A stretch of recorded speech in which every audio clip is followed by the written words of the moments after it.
Prezados alunos do curso de Políticas Públicas de Educação, esta é a nossa terceira live. E hoje temos assuntos que eu acredito interessarão muito. Nós falaremos bastante do modo como a sociedade brasileira organiza a escola.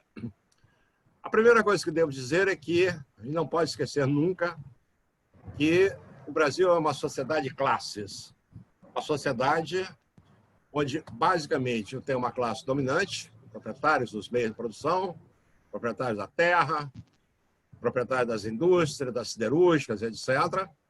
Eu tenho uma classe dominada, basicamente constituída de pessoas que, para sobreviver, vendem a sua força de trabalho. O capitalismo explora, né? A classe dominante explora essa classe, extraindo uma valia, portanto, produzindo a sua riqueza, produzindo valor. Intermediariamente, eu tenho uma classe sobre a qual não há diretamente extração da mais-valia. Ela é chamada classe média, uma classe de prestação de serviços, que oscila, ora aliada à classe dominante, ora aliada à classe dominada. Essa classe é muito interessante. Mas não vamos falar de nenhuma classe. Vamos falar da necessidade que a classe dominante tem de manter o seu poder. Ela, ao manter o seu poder, ela se apresenta socialmente como uma classe hegemônica. E por isso, ou daí, ela exerce tanto um poder coercitivo, ela tem a polícia, ela tem exército, ela tem, enfim, os aparelhos de repressão nas suas mãos.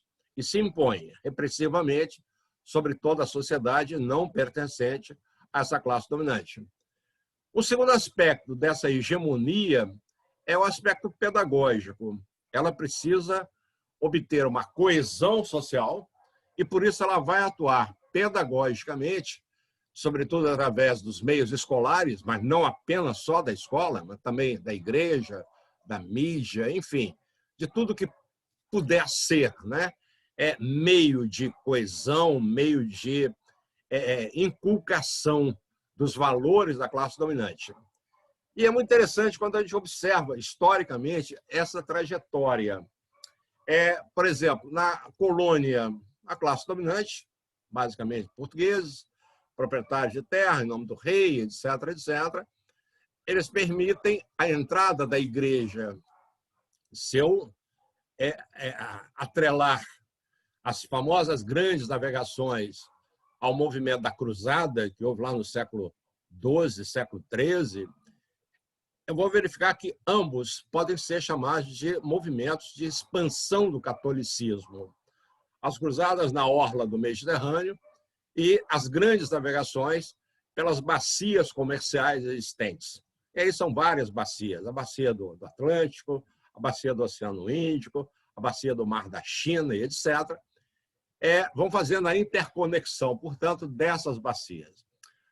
Aqui no Brasil, na colônia, com a chegada dos jesuítas, mas não apenas só dos jesuítas, também dos dominicanos e outras ordens religiosas, eles imediatamente se encarregam de obter uma coesão religiosa.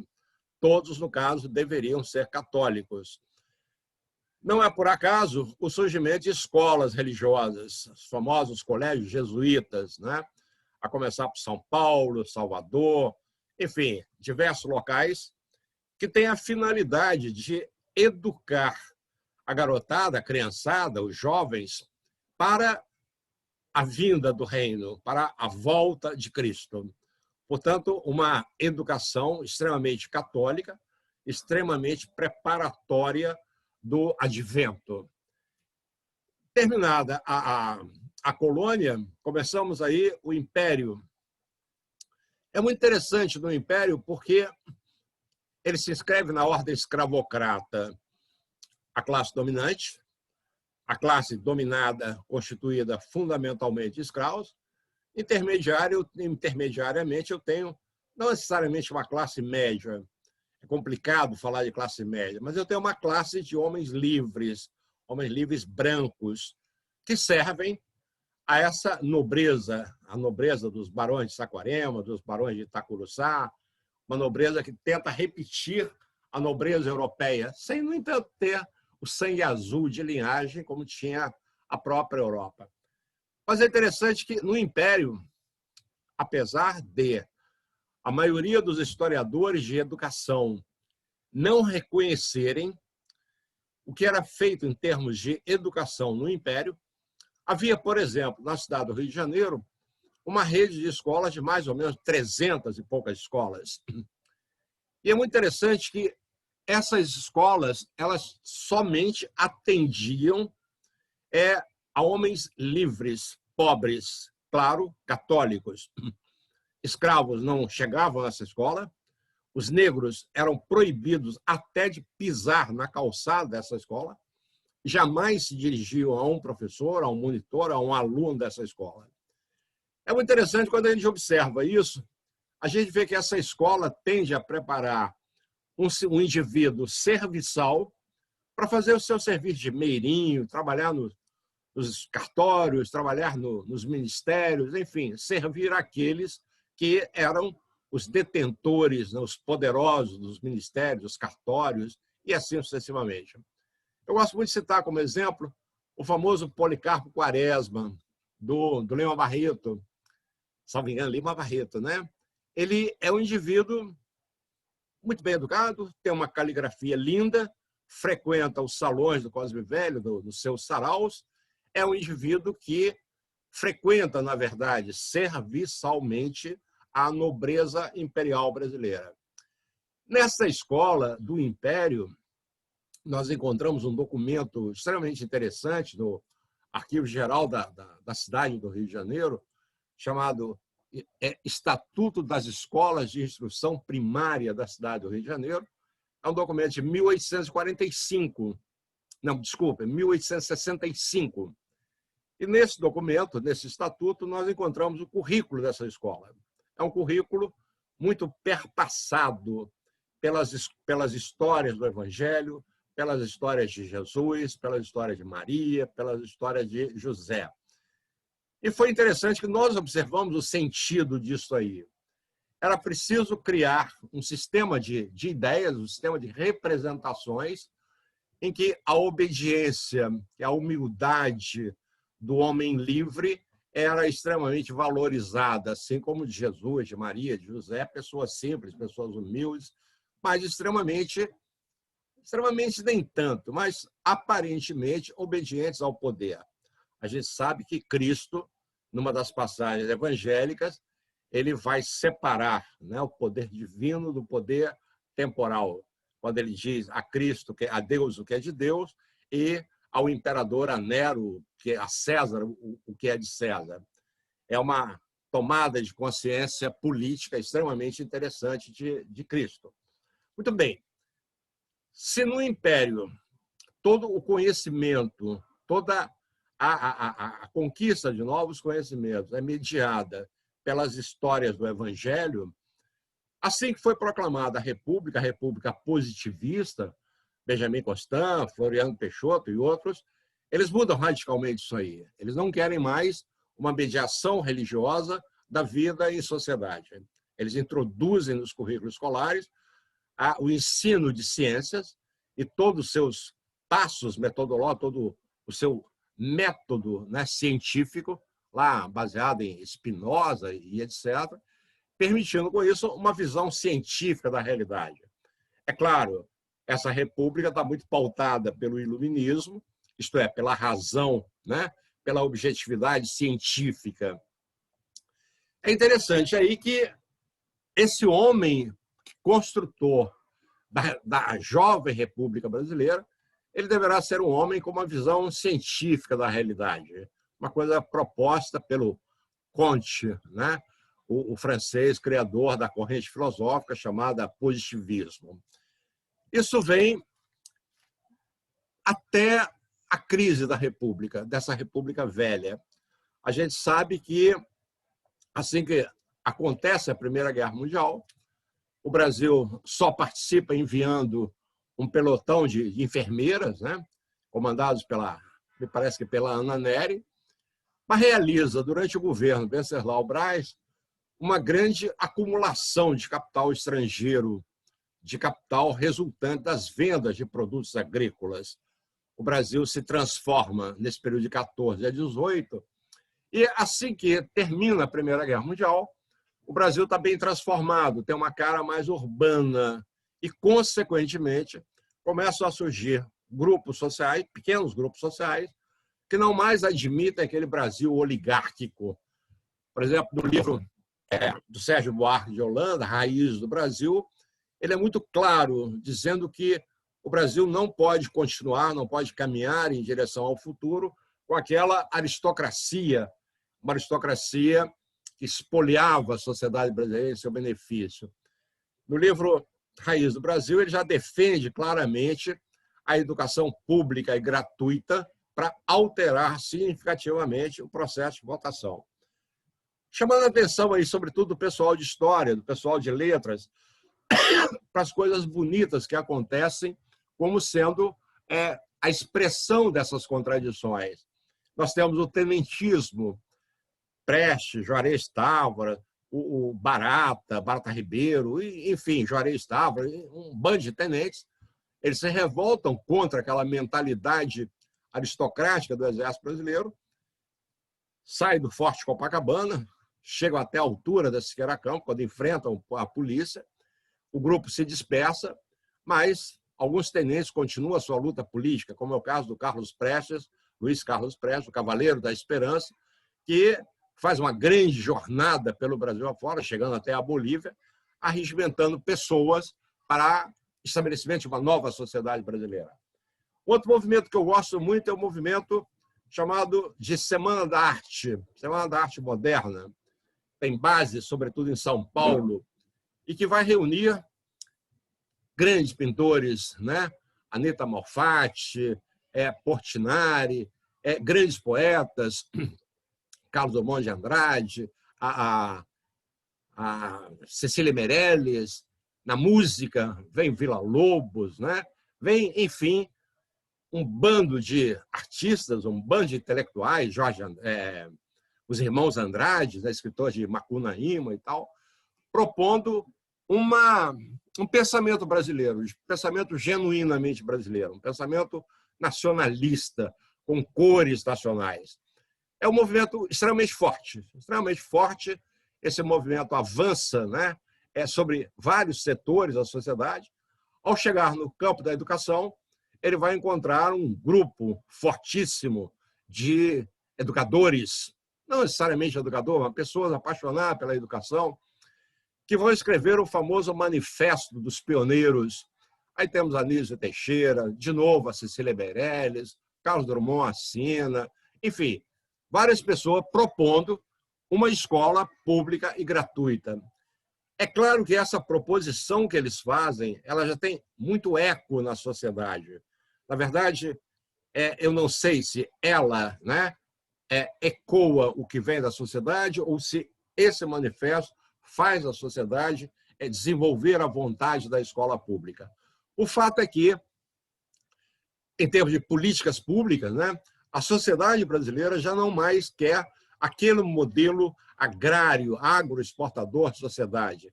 Ela almeja um Brasil diferente, um Brasil urbano, um Brasil dinâmico e etc.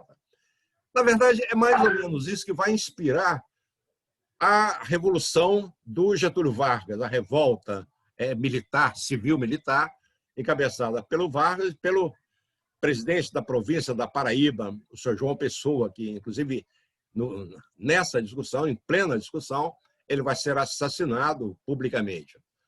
Vargas, ao chegar no poder, em 1930, ao tomar aqui o Palácio do Catete, ele expressa a vontade de um Brasil nacional, Brasil nacionalista, um Brasil com cores fortes, mas muito inspirado pelo que acontecia na Itália, pelo que acontece na Alemanha. Vargas, a partir de 1937, se torna um governo ditatorial e, como um governo ditatorial, ele pretende criar um Brasil novo. Vai contar com muita ajuda.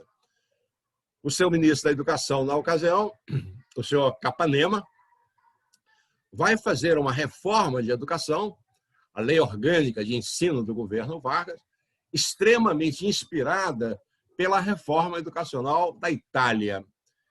Só para vocês terem uma ideia, a busca de consenso do Vargas para o Estado Novo supõe uma educação, mais ou menos 16 disciplinas no currículo, uma educação com ensino de várias línguas estrangeiras, inglês, francês, grego, em algumas escolas, ensino de latim e grego. Os alunos da escola de Vargas eram obrigados a desenvolver habilidades manuais, tinham trabalhos manuais. Por influência do Villa-Lobos, eles tinham de cantar, tinham um canto orfeônico. E o Vargas adorava isso. O Villa-Lobos chega a criar grandes coros infantis que no dia da família ou no dia do trabalho, no famoso estádio do Vasco, aquilo enchia e havia espetáculos de música, de cantos orfeônicos, uma grande cópia do que se passava na Itália, do que se passava na Alemanha, com a Hitler, Jung, né? Aquela rapaziada toda batendo palmas calorosamente para Hitler, cantando louvores, etc. O Brasil repetia isso aqui. Felizmente, esse governo enfrenta a Segunda Guerra Mundial, inicialmente muito simpático ao regime fascista, regime nazista, fascista, na verdade, fechando acordos com o eixo, Berlim, Roma e Tóquio. Getúlio Vargas, embora não entre imediatamente na guerra, ele é muito simpático ao eixo, o que desagrada a Estados Unidos, desagrada a Inglaterra, como ter no Atlântico Sul um governo pró-fascista, né, pró-nazista. Imediatamente começam as conspirações. Vargas ganha muito dinheiro com a Segunda Guerra Mundial, inclusive o presidente americano Franklin Delano Roosevelt vem de cadeira de roda, né, ao Brasil para inaugurar a siderúrgica de Volta Redonda, em troca de Alcântara, no Maranhão, a partir de onde saem os aviões para combater no norte da África. O Himmel, o comandante da divisão de Panzer no norte da África. Enfim, o Brasil já sai da Segunda Guerra Mundial desenvolvendo outras contradições. O desenvolvimento infraestrutural que Vargas promove, seja com siderúrgicas, seja com a hidrelétrica de São Francisco e outras, um Brasil que volta a exigir um papel especial para uma burguesia nacional, com cores nacionais. Cria-se, mais ou menos nessa ocasião, aí, um pouco mais cedo, um pouco mais tarde, institutos, Estudo Superior Brasileiro, por exemplo, que é extremamente nacionalista, que advoga um Brasil financiado com capitais nacionais. Nesse grupo aí eu tenho gente extremamente importante, eu tenho Álvaro Pinto, eu tenho Hélio Jaguaribe, Paulo Freire, inclusive, faz o seu doutorado dentro do ISEB. São pessoas que reivindicam um Brasil nacional, um Brasil indiscutivelmente para brasileiros. Essa geração nacionalista consegue derrubar o Vargas, um nacionalismo não mais fascista, mas um nacionalismo democrático. Esse pessoal consegue ir a uma nova legislação educacional brasileira, a LDB, que é extremamente democrática. Ela é essa LDB que vai criar, né, uma divisão muito interessante, que muita gente ainda fala, né? Eu próprio falo isso, volta e meia, que eu fiz o curso primário, que eu fiz o curso ginasial, que eu fiz o curso colegial e, posteriormente, o curso superior. Essa é a LDB de 61. Eu devo fazer aqui um parênteses que é muito importante, é extremamente importante. A partir dos anos 60, o Brasil é eminentemente urbano, aquele Brasil rural praticamente que deixa de existir. Eu tenho uma população ávida por reformas de base, reforma da saúde, reforma dos transportes, reforma agrária, que, aliás, é um discurso que vai ser endossado por esses nacionalistas, e o grande ápice disso aí será o governo Getúlio Vargas, o governo João Goulart, que vai pretender as famosas reformas de base. Para o desenvolvimento do Brasil. Nada para estabelecer, como muita gente fala hoje, estabelecer comunismo, estabelecer isso ou aquilo. Não. É um governo nacionalista que, historicamente, vem sendo construído e que chega a esse momento de apontar para as reformas de base necessárias. Isso vai gerar uma contradição com os setores mais conservadores, ainda agroexportadores, etc., que vão dar um golpe no governo João Goulart, estabelecendo uma ditadura que vai durar de 1964 até 1985. E aí, voltando àquele parênteses que eu abri lá atrás, cada vez que há uma reforma de educação, uma lei de diretriz de bases, como atualmente ela é chamada, é preciso que a gente entenda que é a forma de a classe dominante orientar crianças, adolescentes e jovens para a sua inserção no modelo dominante, no modo de produção dominante. Quando a ditadura se instala no poder, e aí essa é uma ditadura que tem uma ideologia de Brasil grande, ela se torna também empresária. Ela é criadora da Embraer, ela é criadora da Embrapa, pesquisa, do IME, do ITA, enfim, ela pretende desenvolver realmente o Brasil, sobretudo em termos infraestruturais, desenvolver forças produtivas, fazendo oposição à própria burguesia nacional. Isso, desde o início, é uma grande contradição de a ditadura, ela própria, se tornar a grande investidora, na verdade, ocupando espaço da classe dominante brasileira, e necessariamente não sendo simpática por isso. As contradições crescem, ela vai ser derrubada, e essa derrubada, os pais de vocês com certeza participaram, alguns um pouco mais idosos com certeza também participaram, o movimento dos cara pintada, da derrubada, né, do Collor, etc., até chegar ao momento em que a gente está vivenciando hoje. Na verdade, do governo Fernando Henrique Cardoso para cá. Vejam, o governo Fernando Henrique Cardoso faz um grande esforço, pressionado pela sociedade brasileira, de nos colocar entre as grandes potências internacionais. E não dá para ocupar lugar de grande potência internacional com uma sociedade analfabeta. Então, finalmente, no governo Fernando Henrique Cardoso, cumpre-se as ideias dos pioneiros da educação, escola pública gratuita para todos. Não temos ainda uma escola pública gratuita, universal, de qualidade. Estamos lutando por isso aí. Isso vai acontecendo paulatinamente, conforme a sociedade vai se organizando. O que eu acho interessante dizer até aqui, dizer para vocês, é mostrar que, historicamente, essa tensão classe dominante, classe dominada, ela está sempre presente.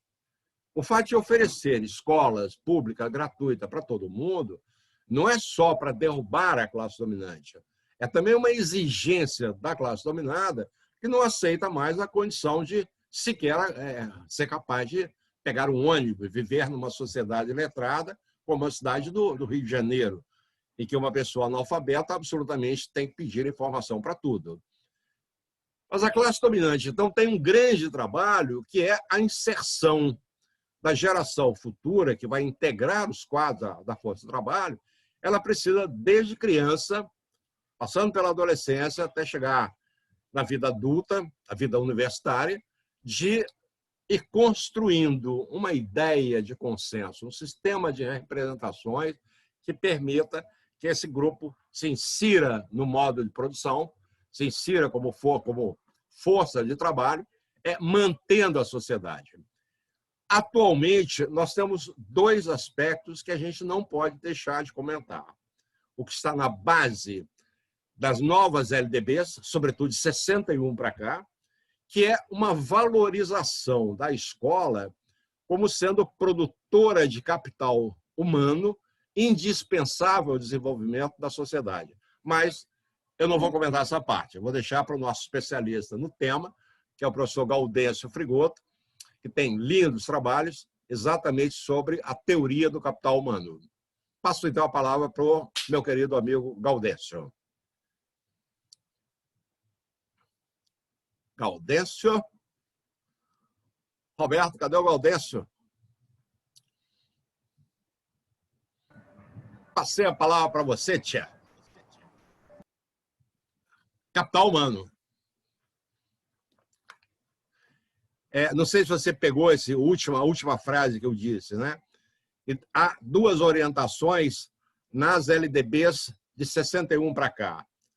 Primeiro, a ideia de formação de consenso, permitir a inclusão de jovens, né, no mercado de trabalho, e uma ideia, né, um sistema de representações, um sistema de ideias, uma falsa consciência de que a escola é a grande produtora de capital humano, um capital indispensável ao próprio desenvolvimento capitalista. Mas aí é, sem dúvida nenhuma, com você. Está sem fone. Está sem fone, está sem...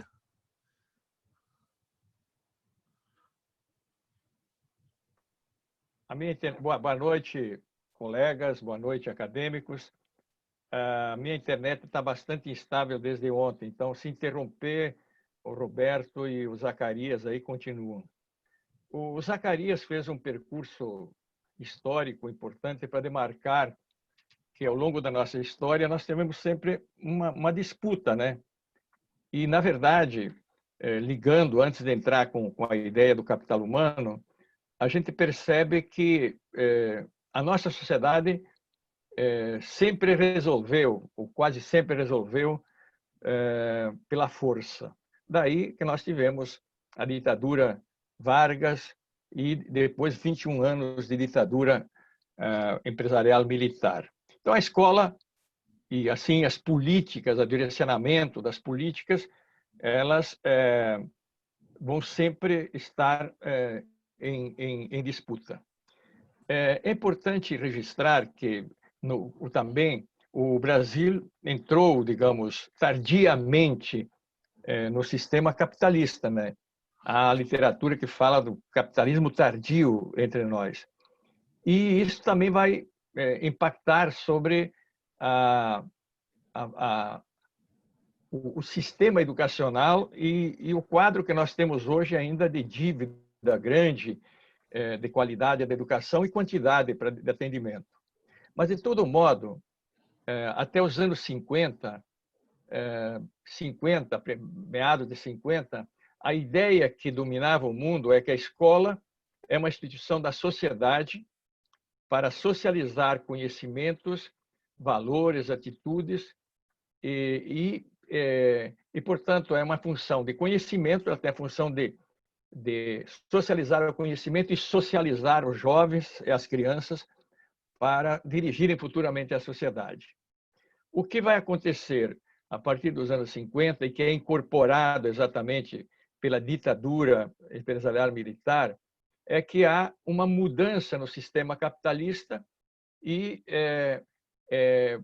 em função de quê? Em função de que a promessa, aquilo que nós falamos na primeira aula ou na segunda aula, a promessa de uma sociedade igualitária, livre e fraterna, né, não se constituiu. Foi tudo ao contrário, guerras, conflitos e, portanto, um crescimento da desigualdade no mundo e uma divisão a partir da Revolução Russa de 1917, uma divisão entre blocos socialista e capitalista.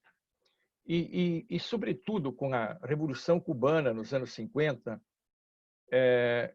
começou a vir o medo de que os países pobres pudessem ser vítimas, entre aspas, fisgados pela ideologia socialista. E foi ali que um grupo de economistas, liderados por Schultz nos Estados Unidos, Becker na Inglaterra, elaboraram aquilo que nós conhecemos e que, como o Zacarias disse, pautou todas as reformas a partir da ditadura com nomes diferentes. Capital humano, pedagogia das competências, etc. Nós vamos poder discutir isso ao longo do curso. E a ditadura incorporou, então, a ideia de que havia duas formas de você ser capitalista, de fundo, ou ter capital, ter meios e instrumentos de produção, fábricas, máquinas, terras, etc. Ou você investir em educação e saúde. Educação e saúde seriam os dois elementos que constituiriam o capital humano. Saúde, porque o trabalhador precisa ter saúde. E Schultz, então, fez uma análise dos países desenvolvidos com países em desenvolvimento e subdesenvolvidos, e encontrou uma correlação entre riqueza dos países e desenvolvimento educacional. E chegou à conclusão, então, que o investimento em educação é uma espécie de galinha de ovo, uma galinha de ovos de ouro para os pobres ascenderem socialmente e os países pobres se desenvolverem. Essa é a ideia básica. Porque essa é uma ideia ideológica, uma ideia falsa. Não que investir em educação não seja importante, é importante, nós sabemos disso. Mas a questão que se coloca ali é por que os países pobres são pobres e por que os pobres são pobres. Ou seja, os países pobres investem pouco em educação porque não querem investir ou porque são pobres, ou estão numa relação de dominação ou assimétrica em relação aos outros países. Vou dar um exemplo do orçamento deste ano no Brasil. O orçamento deste ano está na ordem de 3 trilhões e 800 bilhões de reais. 1,9 trilhões é para pagar juro e amortização da dívida. Ou seja, 50% de todo o fundo público vai como dívida a credores, bancos, grandes grupos, etc, etc. E, evidentemente, que não sobra dinheiro para educação, saúde, etc, etc, para políticas públicas. E, portanto, do mesmo modo, os 50 a 60 milhões de brasileiros que vivem na pobreza, ou aqueles desempregados, etc, etc, o Estado não investe. Como é que eles vão investir em educação? Então, a questão que mostra o caráter falso disso, porque não analisa as relações de poder, de força entre nações e internamente entre as classes, é a seguinte: os pobres são pobres porque investem em pouca educação ou investem em pouca educação porque são pobres? Obviamente, uma análise histórica mostra essa segunda perspectiva. Então, esta é a questão central que, digamos, vai dominar dentro da reforma da LDB de 71, que fez toda a reforma da pré-escola à pós-graduação sob o ideário do capital humano. Mas também um controle ideológico. As ditaduras fazem controle ideológico. Portanto, a disciplina moral e cívica e problemas brasileiros. Volta com a questão das escolas militares, etc, etc. Então, o que é importante vocês observarem, né, que a escola e o que se faz dentro dela e as reformas, as políticas públicas, elas são fruto de um embate, de uma luta de interesses que são os interesses na sociedade.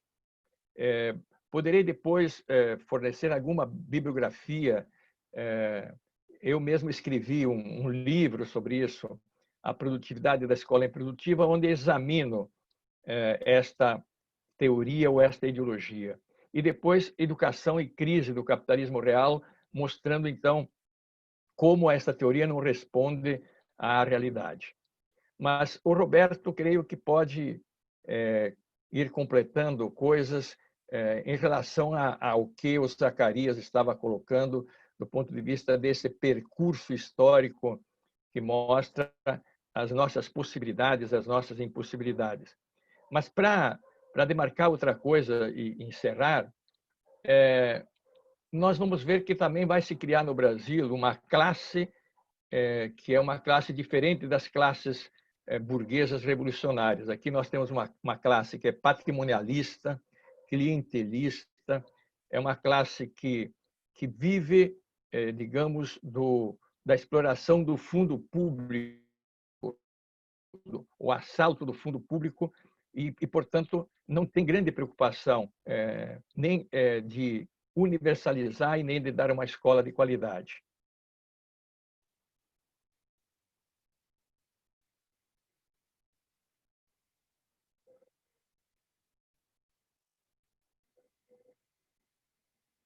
Roberto, quer complementar?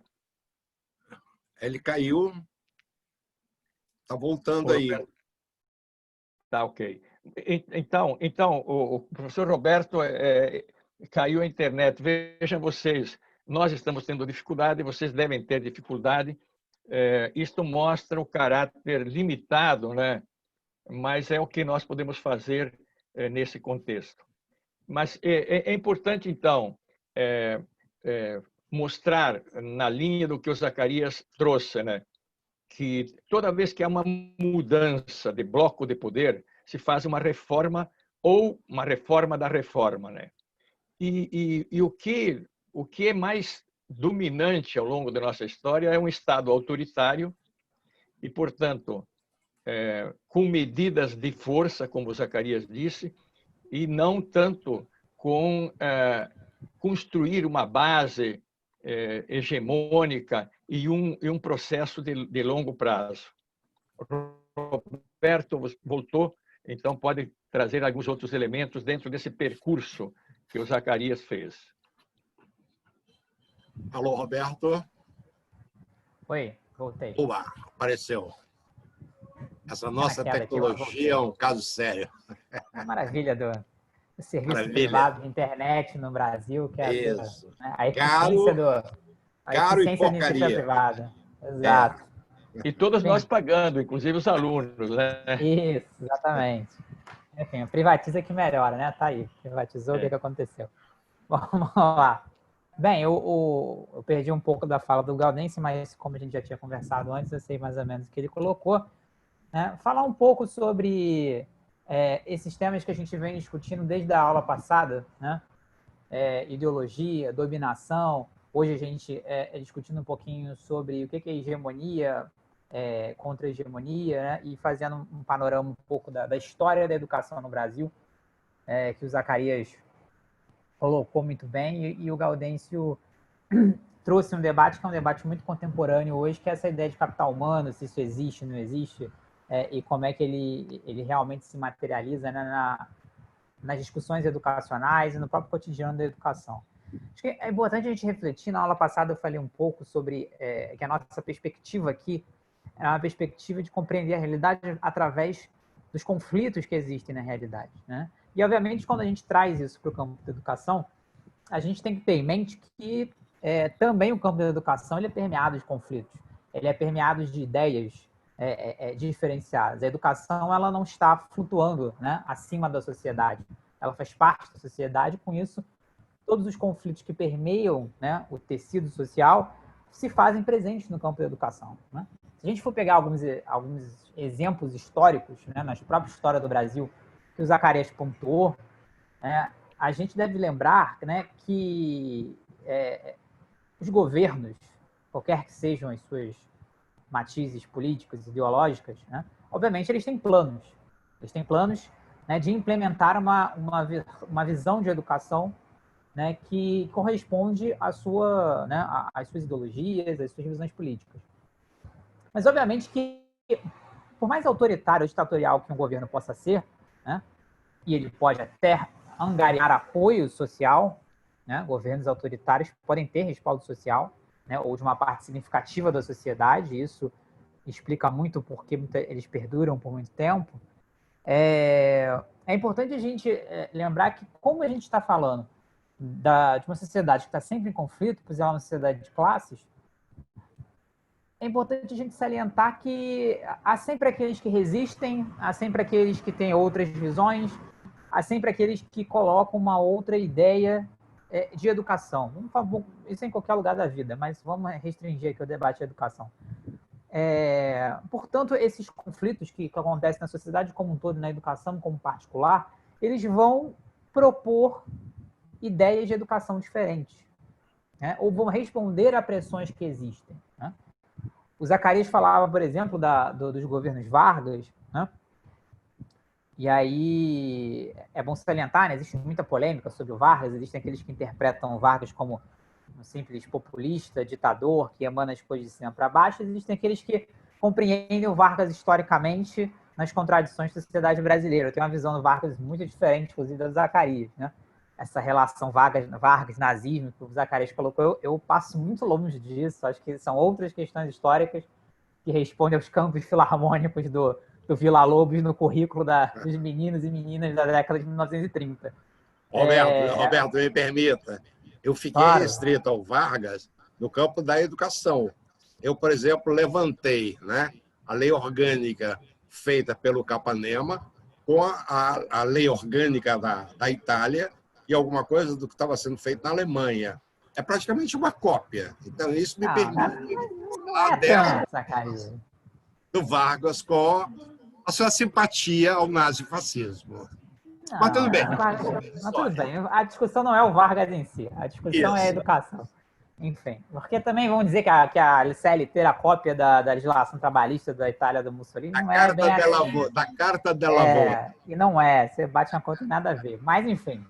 Responde a questões sociais do Brasil. Por que só na década de 1930, após a Revolução de 1930, com a ascensão do Vargas, começou a se pensar a educação pública no sentido que talvez a gente compreenda hoje enquanto educação pública, né? Ou seja, no sentido que deveria ser um direito, que deveria ser acessado por todos os cidadãos brasileiros e que seria responsabilidade do Estado cobrir, conceder essa educação, ou como foi na época, pelo menos uma parte da educação, que seria a educação que a gente chama hoje de primeiro segmento fundamental, né?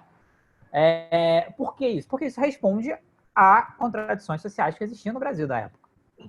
Né? Existia uma pressão cada vez maior, né, da classe trabalhadora organizada, de diversas formas, né, com diversas visões políticas e ideológicas, mas que passava a ser um ator social relevante naquela conjuntura, a ponto dela não poder ser mais ignorada ou simplesmente ser tratada apenas pelo aparelho coercitivo, ou seja, apenas ser reprimida de maneira violenta. Anteriormente, na República Velha, né, ficou famosa a frase de um dos presidentes da República Velha, né, que dizia que a questão social é uma questão de polícia. Né? Ou seja, o problema social a gente resolve na base da violência. Não é o Estado, o governo e até os direitos do cidadão não são para todas as pessoas, são só para aqueles que têm uma determinada renda, uma determinada posição social. Isso, a partir do Vargas, da Revolução de 30, começa a mudar. Mas não começa a mudar porque o Vargas era lindo e maravilhoso, apesar dele ter sido muito bom em diversos aspectos. Começa a mudar porque pressões sociais, né, levaram, né, a uma necessidade de postura diferenciada dos governantes, ou até a disputa do poder por diversas classes sociais, grupos políticos, tá? Levaram a esse tipo de posição. Então, o que a gente pode salientar, né, e isso está inclusive na nossa ementa do nosso curso, é como que se imaginava que políticas públicas, inclusive as políticas públicas de educação, eram simplesmente uma benesse, né, ou no mínimo um gerenciamento do Estado e das políticas públicas por parte daqueles que em um determinado momento estão de frente com governos, e uma outra visão hoje de que as políticas públicas elas são construídas por meio da influência ou da pressão de diversos grupos sociais. E que, obviamente, né, o retrato de uma política pública em determinado momento, ela vai ser um retrato da correlação de forças sociais que existe numa determinada comunidade, num determinado país, numa determinada nação. Tá? Ora, o que isso tem a ver com o nosso debate, toda essa questão histórica? A gente deve lembrar, né, que, como eu comentei, sempre quem está no governo, quem está no Estado, tem planos e quer implementar políticas, inclusive no campo da educação. Né? Então, obviamente, há uma pressão de cima no espaço escolar, né? E nas universidades também. Há a tentativa, né, de se aplicar determinadas ideias de educação, de que as instituições de educação funcionem de determinadas formas, de que os conteúdos das disciplinas sejam direcionados para uma determinada questão. Há essa pressão de cima. E muitas vezes há uma imposição de cima. Né? Há a tentativa de se impor determinadas coisas. Porém, há também uma pressão de baixo. Né? Porque os professores, os próprios estudantes, os demais profissionais da educação, eles sofrem essa pressão de cima, mas eles, podem pelo menos escolher, a não ser que eles sejam obrigados a não escolher, mas eles podem escolher adotarem essas políticas totalmente, adotarem essas políticas parcialmente ou simplesmente não adotarem essas políticas. Né? Roberto, você me permite Claro, Gaudense. exemplificar? Muito interessante isso que você está colocando, porque se a gente olha na Constituinte, né, e a Constituição, foi um movimento muito forte de baixo para cima e, portanto, de inclusão na educação de grupos que nunca tinham tido acesso na educação. Esse debate vem e com essa pressão de baixo nós temos a lei de cotas, enfim, nós temos políticas de apoio a estudantes ribeirinhos, pequenos agricultores, etc, etc, etc. O que está acontecendo? Isso perdurou até 2016, né? E de 2016 para cá, volta a ideia de que, por exemplo, a universidade, a escola de qualidade não é para todos, é pela meritocracia. O atual ministro deu uma entrevista no Estadão de São Paulo, entre N coisas terríveis que ele disse, ele falou o seguinte, que há uma pressão dos pobres muito grande para entrar na universidade, mas isto nacionalmente é errado. Então, isso que você está colocando, né, da pressão. Então, nós estamos num momento, disso que você coloca, em que parte-se a ideia que nem todos têm direito de ir à universidade, nem todos têm direito a uma escola pública de qualidade. Me parece que, então, é um vai e vem e que exemplifica muito bem isso que você diz, né? Tem a pressão que vem de cima e que tem, digamos, a reação ou o momento de ação política para fazer valer os direitos. Acho que a questão das cotas, para mim, é um exemplo emblemático.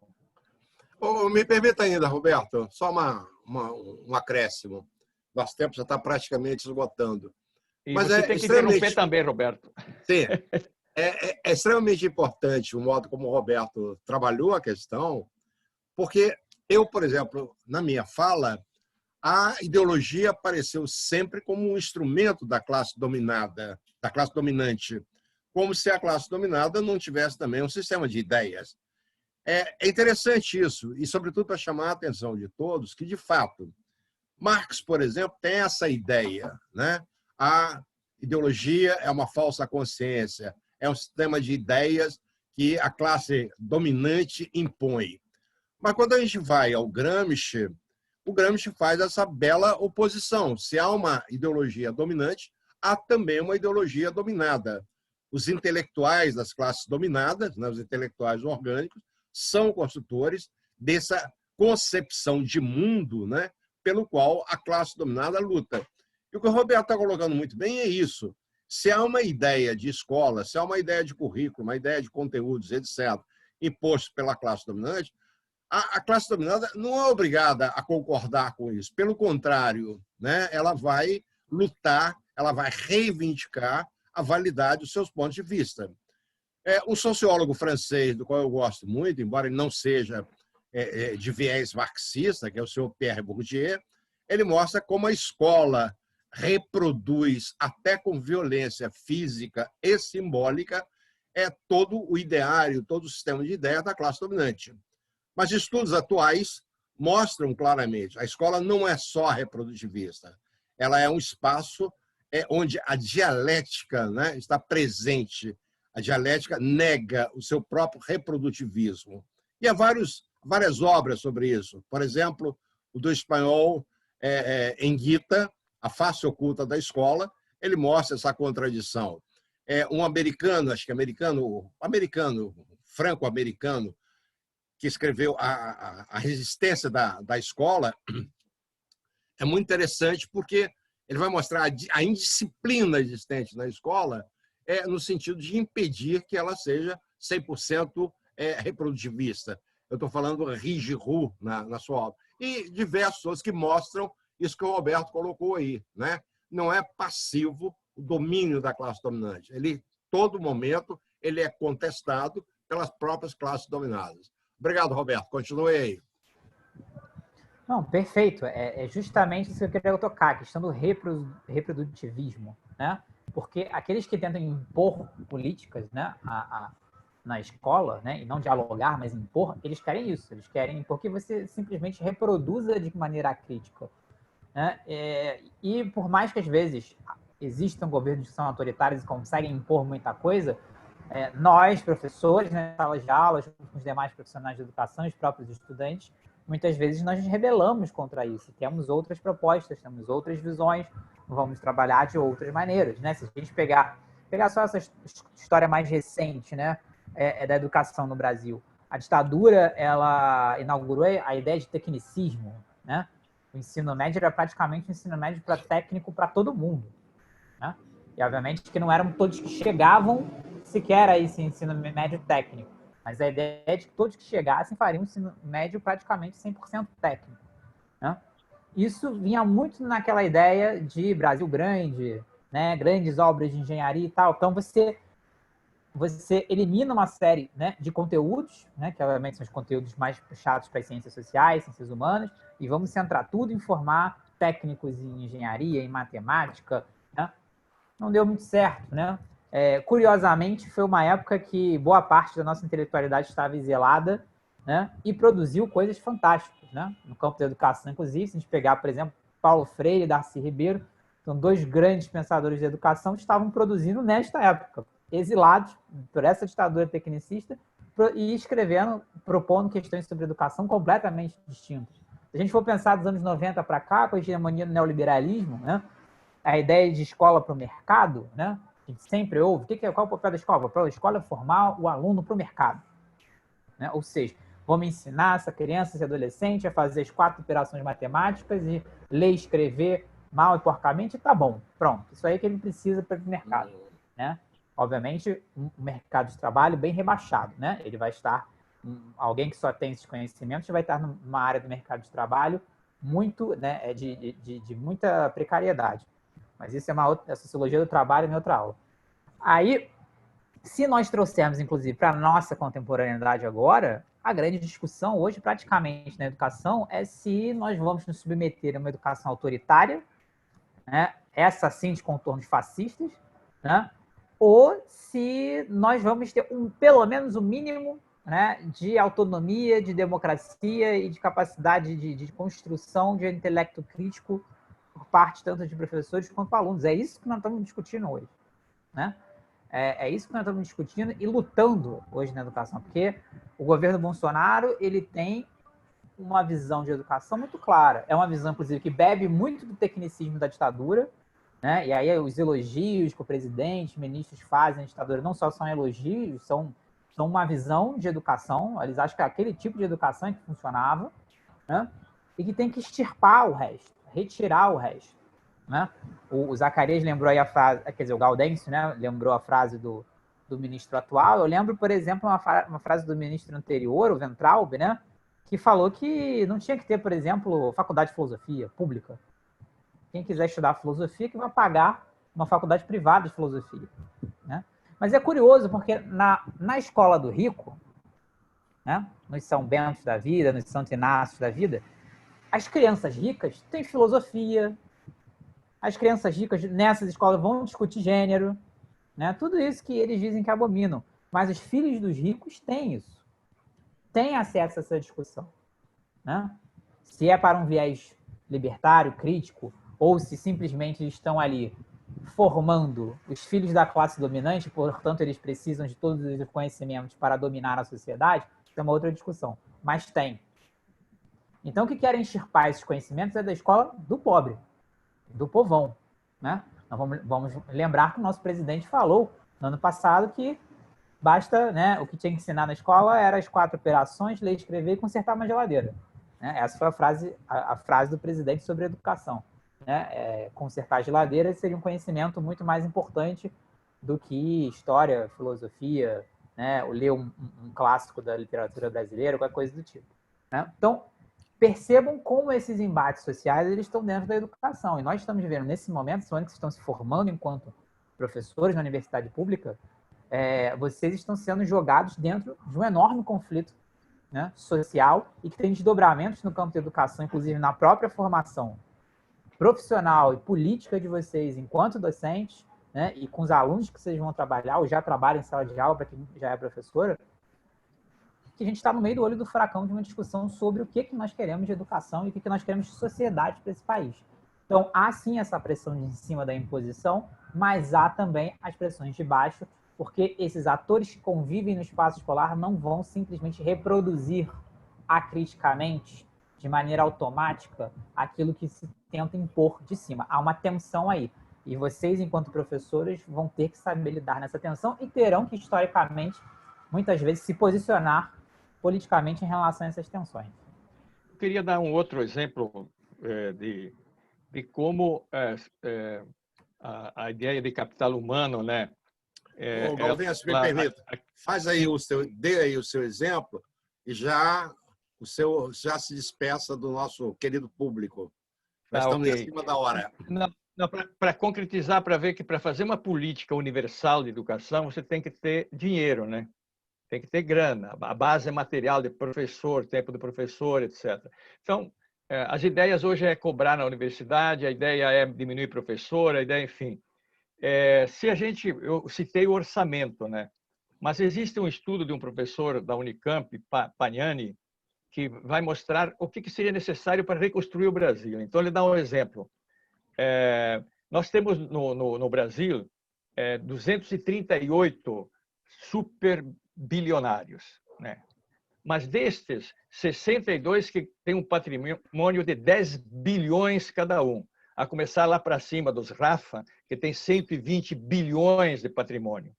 Se você fizesse uma escala de 0,2 a 1,5 de imposto sobre isso que a Constituição pede, a Constituição de 88 pede, nós teríamos uma grana extraordinária. Se nós fizéssemos uma auditoria da dívida pública, teríamos uma grana enorme. Se nós cobrássemos os 80 bilhões de lucro que 4 bancos no Brasil têm, e que se um acionista, diz o Pagnani, tira lá 500 milhões, não paga um tostão de imposto. Agora, o brasileiro que chega a ter R$5.000 de ganho de salário, ele vai pagar 27%. Então, isso mostra, né, que o conflito está na disputa primeiro, que recursos nós temos para atender as políticas públicas, né? Se vamos atender bancos, se vamos atender os ricos, ou se nós vamos ter um fundo público para saúde, educação, etc. E depois vem exatamente que pensamento pedagógico está em disputa na sociedade. Então, é a base material de um lado, que se faz com orçamento público, e de outro lado, as ideias que se disputam na sociedade, que são ideias que disputam projetos da sociedade, democráticos ou antidemocráticos, igualitários ou absolutamente desiguais, etc. As políticas públicas estão exatamente nesse embate, né?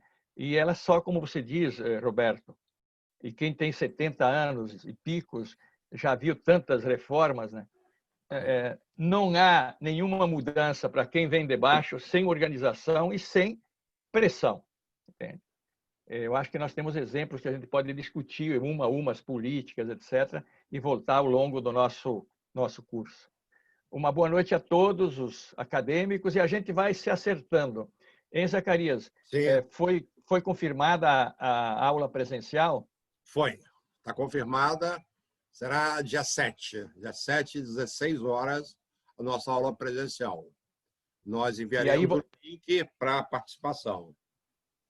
Entendeu? E aí os acadêmicos poderão levantar as dúvidas e a gente debate, é isso? A ideia é esta, né? Que a leitura dos textos suscite questões que tragam para esse nosso encontro virtual e possamos debater sobre. A rigor, não haverá nenhum momento expositivo da nossa parte. É um momento que já começamos com as perguntas deles. Entendeu? Isso, então, dia 7, é uma quarta-feira, a partir das 16 horas. 16 até as 18 horas. Perfeito. Ok. Minha gente, eu também deixo aqui o meu abraço a todos. E pegando ainda, finalzinho, o professor é uma coisa terrível, sempre tem um vício de acrescentar alguma informação. O Gaudencio falou aí do financiamento. Só para quem não sabe, o governo brasileiro paga hoje, por ano, para cada aluno, R$ 3.700. Então, cada escola, uma escola com 100 alunos, educação básica, vai receber R$ 3.700 por aluno. Vezes 100, R$ 3.700.000. Ora, façam a conta e dividam isso por mês. Quanto é que chega por mês a cada escola? É uma miséria. Eu vou ter que dividir R$ 3.700, dividir isso por 12, o que, sem dúvida nenhuma, é muito pouco. Se eu pensar numa mensalidade de uma escola particular, é R$ 3.700 ao mês, né? O governo brasileiro paga por ano. Mas isso é uma questão que a gente vai discutir um pouco mais à frente, quando a gente tiver uma aula sobre o financiamento da educação brasileira, que é uma coisa, sem dúvida nenhuma, gigantesca em termos de dinheiro. É preciso, de fato, 10% do orçamento nacional para financiar essa educação, porque nós estamos falando num número populacional equivalente ao da Argentina ou da Espanha. O Brasil tem hoje matriculados na escola básica em torno de 52 milhões de estudantes. Se eu acrescentar o número de matriculados nas universidades brasileiras, eu vou chegar a quase que 35, não, vou chegar a 37 milhões de estudantes recebendo educação, o maior sistema alimentar de educação básica do mundo, ninguém tem outro semelhante, distribuição gratuita de material didático, livros e etc. Enfim, é um financiamento extremamente grande e que é objeto de disputa pela iniciativa privada. Não vamos, com ingenuidade, acreditar que a iniciativa privada é apenas complementar. Não. Ela está de olho nos fundos de educação, que são fundos milionários, e o Estado brasileiro passar isso para suas mãos será uma fonte fantástica de lucros. Eu deixo aqui o meu abraço a todos e passo a palavra para o Roberto para suas palavras finais e também o seu abraço para todos. Vai aí, companheiro. Ligando o seu microfone. Isto. Então, despedir aqui da aula de hoje. Hoje estendemos um pouquinho mais, mas foi muito bom. E reforçar aí o pedido dos meus colegas. É importante que vocês leiam os 2 textos obrigatórios, né? O do tópico 2 e do tópico 3, tá? lá na AVA. E assistam as 2 aulas e se preparem para o dia 7, né? Que será a nossa aula sincrônica, que é um nome muito bonito para live, né? Ao vivo. A gente vai fazer uma sala de videoconferência, estamos vendo ainda com a UERJ, parece que a UERJ montou aí um esquema para a gente enfiar 100 pessoas na sala de videoconferência, vamos ver se isso vai funcionar. Mas é isso que a gente está preparando. E aí, nesta aula, né, já que as aulas expositivas nós gravamos aqui, vocês assistem no horário que for melhor para vocês, essa aula ao vivo é para vocês falarem, não nós, né? Então, é o momento que vocês podem debater os textos, é o momento que vocês podem fazer perguntas, tirar dúvidas, questionamentos, tudo mais, né? Então, já leiam os textos, assistem às aulas, preparem seu comentário. Se tiver alguma dúvida, já também prepare a sua dúvida e vamos debater no dia 7, que será um prazer enorme ver vocês, mesmo que pela tela do computador, ok? Um abraço aí, tudo de bom.